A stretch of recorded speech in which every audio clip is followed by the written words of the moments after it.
L'actualité, bien filtrée par des professionnels de médias, c'est sur Scoop FM. Suivez nos éditions d'information sur nos chaînes partenaires à Lubumbashi, sur Sky Radio à 6h, 9h, 12h, 15h, 19h et 21h. À Kipushi sur la radio communautaire Moïseni à 9h, 10h et 21h juste. Mais également sur Kipushi 24 à 8h30, 12h30, 16h juste, 18h30 et 21h30. Le journal des Scoop FM passe aussi à Likasi sur Canal CTV 88.4 MHz et sur Unili Radio 88.0 à 6h, 9h, 13h et 20h. Suivez-nous également à Kasumbalesa sur Marafiki Radio 88.8 MHz à 10h, 12h et 18h. Scoop FM, l'actualité est en continu sur notre page Facebook et sur notre chaîne YouTube. Pour plus d'informations, contactez-nous au plus 243 97 62 31 31 9. Scoop FM, la neutralité réelle, la neutralité réelle.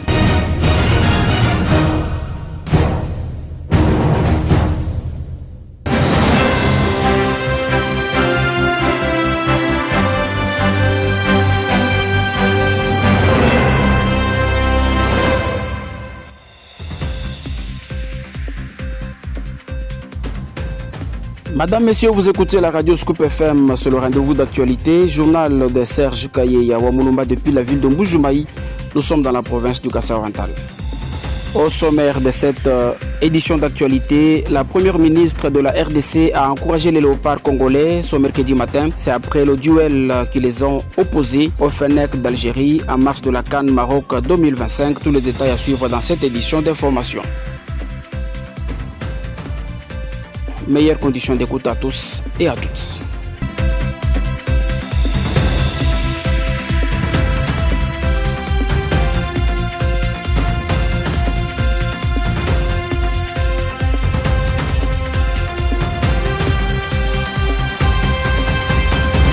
Le gouverneur de la province du Kassai-Oriental a finalement décidé d'en finir avec la colère des eaux de pluie du quartier Bonzola.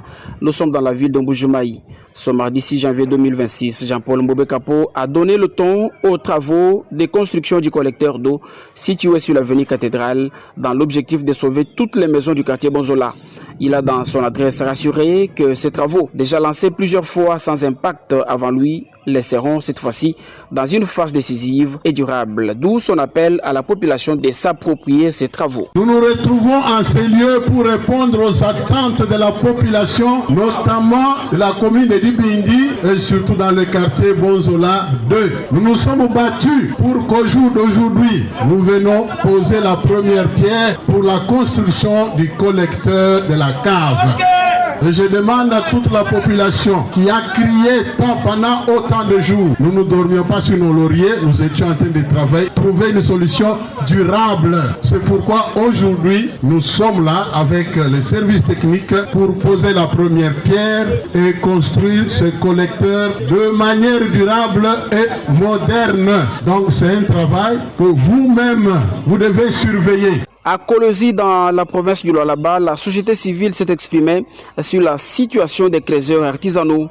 C'est suite à la suspension des activités minières et la commercialisation des substances minérales issues de l'exploitation artisanale du cuivre et du cobalt en République démocratique du Congo par Louis Watum Kabamba, ministre des Mines. Une mesure à la base des tensions dans le camp des creuseurs artisanaux malgré la levée partielle de cette suspension. Voilà qui a poussé le président de la nouvelle dynamique de la société civile, Gaspard Kayenga, de reconnaître le bien fondé de cette mesure. Il a dénoncé le fait pour certains politiques congolais de tirer le profit. Le président Gaspard Kayenga l'a dit au téléphone de Gracia à Kimali. La situation qui a été suscitée par les creuseurs par rapport à l'arrêté du ministre, c'est une situation qui ne cesse de couler encre et salive. Nous ne cessons de parler et nous allons toujours continuer à parler parce que concrètement et sur terrain, la situation est trop chaotique. Il y a beaucoup de dégâts, alors d'énormes dégâts. Nous aurions souhaité, nous, en tant que société civile, que la population comprenne qu'il y ait des décisions comme cela et qui amènent de bonnes solutions par rapport à leurs desiderata. Je vois ici mal qu'il y ait politisation de cette situation parce que je vois toutes les autorités ou encore certains politiciens en mal de positionnement vouloir y tirer intérêt, vouloir y tirer des dividendes là-dessus. Alors que les dégâts matériels, les dégâts y afférents sont vraiment énormes et nous ne pouvons pas accepter ça. La chose à faire pour l'instant, je pense que le ministre des Mines a donné un communiqué, j'ai vu le communiqué de son cabinet, pour une certaine atténuation. On a atténué, on a dit aux créateurs de travailler comme ils devraient travailler, et une équipe qui viendrait de Kinshasa, une équipe technique, et en collaboration avec les encadreurs des créateurs, nous disons là les coopératives, le représentant de coopératives et autres, puissent se mettre autour d'une table pour y trouver solution. Moi, je pense que l'on devrait à un certain moment aider le creuseur à comprendre que la décision du ministre, elle n'est pas seulement mauvaise, elle est aussi salutaire. De son côté, le team leader du cadre de concertation de la société civile exhorte le gouvernement congolais et le ministre de Mines de prendre des mesures nécessaires pour solutionner le soulèvement des creuseurs du Lualaba et du Haut-Katanga. Bertin Chose est dans les propos recueillis par Gracia Kilimali. Aujourd'hui, la province du Lualaba est frappée par les soulèvements populaires qui sont dus au mécontentement de creuseurs, c'est-à-dire des creuseurs artisanaux qui travaillent dans le mine artisanat. Et souvent, ils ont l'habitude de prendre le produit ou creuser les produits cobaltifères et de cuivre pour aller les vendre au niveau de usines de traitement. Et ces usines-là sont frappées, les négociants aussi sont frappés, et c'est comme ça qu'eux ne savent pas s'ils achètent pratiquement leurs produits, s'ils travaillent, ils essayent de creuser leurs produits, ils ne savent pas là où ils vont le mettre parce que tous ces gens-là qui les achetaient sont frappés. Et c'est comme ça qu'il y a des soulèvements populaires, ils sont en train de demander que l'État puisse lever ces mesures, cette mesure, parce que c'est cette mesure-là qui les mettent à mal. Et vous savez que dans ces secteurs, il y a plusieurs milliers de personnes qui travaillent, qui vivent par rapport à ça. Le nombre de ceux-là qui travaillent dans les systèmes normaux, c'est-à-dire dans des sociétés modernes, ils sont moins, et que les artisanats miniers sont nombreux. Et toujours dans ce chapitre, l'Observatoire citoyen de sécurité régionale et la gouvernance sécuritaire du cadre de concertation de la société civile a alerté ce mercredi sur le mécontentement des creuseurs artisanaux. Selon lui, les manifestations des artisanaux miniers risquent de prendre des allures inquiétantes. L'Observatoire craint que ces revendications arrivent à Kolosi, au village de Kafoya, dans la commune de Fungurume, dans la cité de Kawama, et Tengue pour la province du Lualaba, et Luichia, Milele et Kambove pour le Haut-Katanga, avec risque d'occasionner les Noirs. Il a exhorté Kinshasa de penser aux solutions concrètes afin que le pire n'arrive. À toute la population, l'Observatoire demande de tirer attention sur les axes routiers de Kolosi vers Lubumbashi jusqu'au samedi prochain. Mais aux travailleurs, il les a tous invités d'éviter de porter la tenue de travail avant de souligner que le pouvoir central a le devoir de sécurité et de renforcer cette sécurité sur la route nationale numéro 1. Dans le cadre de renforcement de l'assainissement urbain à Lubumbashi, l'entreprise Clean Congo a fait un don en engin roulant ce mercredi à la ville de Lubumbashi. Détail dans ce rendu de Nikez Umba.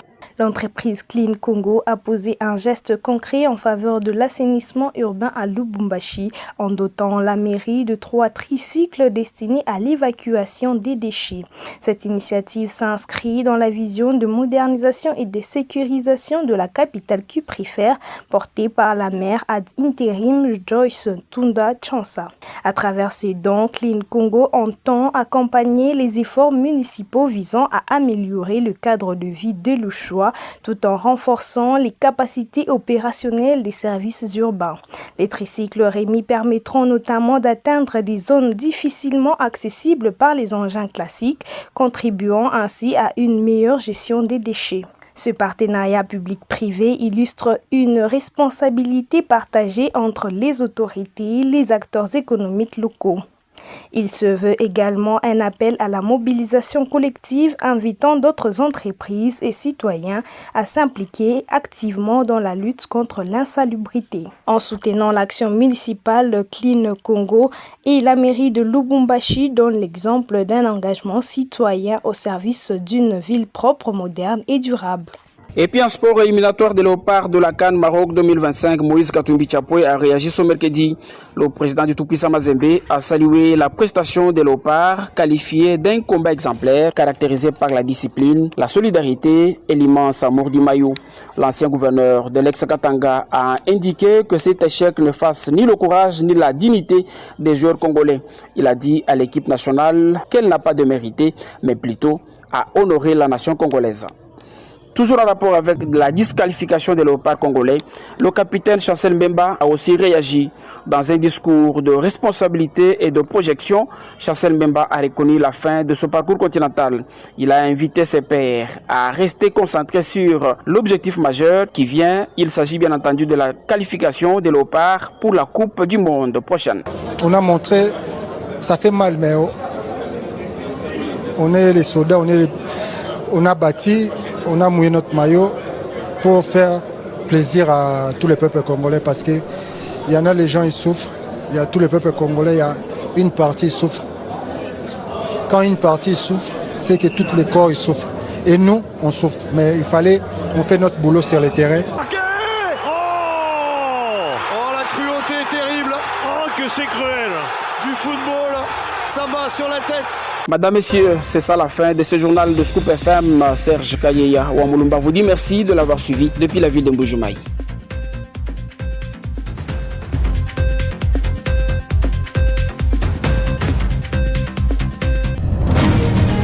L'actualité bien filtrée par des professionnels de médias, c'est sur Scoop FM. Suivez nos éditions d'information sur nos chaînes partenaires à Lubumbashi, sur Sky Radio à 6h, 9h, 12h, 15h, 19h et 21h. À Kipushi sur la radio communautaire Moïseni à 9h, 10h et 21h juste. Mais également sur Kipushi 24 à 8h30, 12h30, 16h juste, 18h30 et 21h30.